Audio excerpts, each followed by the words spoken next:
एक बार की बात है, एक छोटा सा गांव था जिसमें एक रामू नामक लड़का रहता था। रामू की कहानी बहुत ही रोमांचक थी। वह गांव का सबसे अद्भुत और अजीबोगरीब बच्चा था।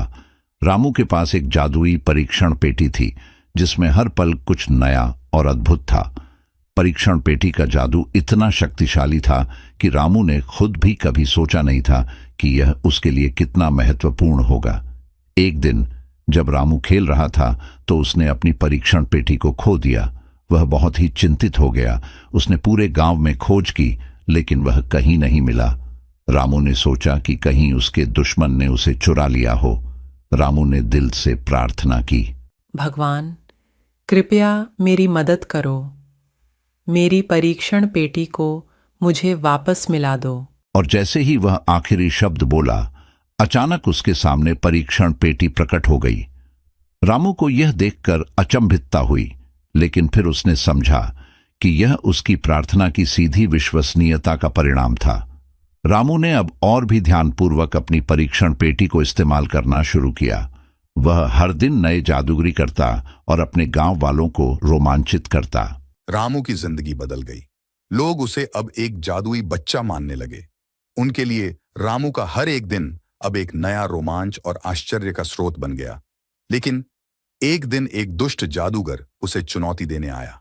वह रामू से कहने लगा, तुम्हारा जादू इतना भी अद्भुत नहीं है। मेरा जादू तुम्हारे जादू को हराएगा। रामू को चुनौती स्वीकार करनी पड़ी। वह जादूगर के सामने अपनी परीक्षण पेटी लेकर आया और जैसे ही वह पेटी खोली, सभी को चौंका देने वाला जादू हुआ।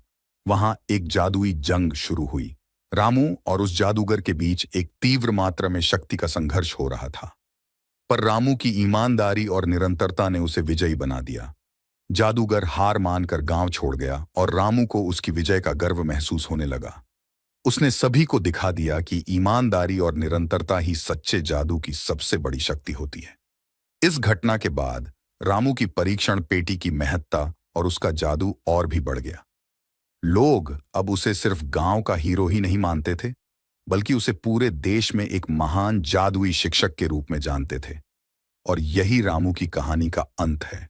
इससे हमें यह सीख मिलती है कि हमेशा सच्चाई, ईमानदारी और निरंतरता के साथ काम करना हमें सफलता की ओर ले जाता है। चाहे जितना भी कठिनाई क्यों ना हो, हमें कभी भी हार नहीं माननी चाहिए। ऐसे ही और कहानियों के लिए इस चैनल को सब्सक्राइब जरूर करें। धन्यवाद।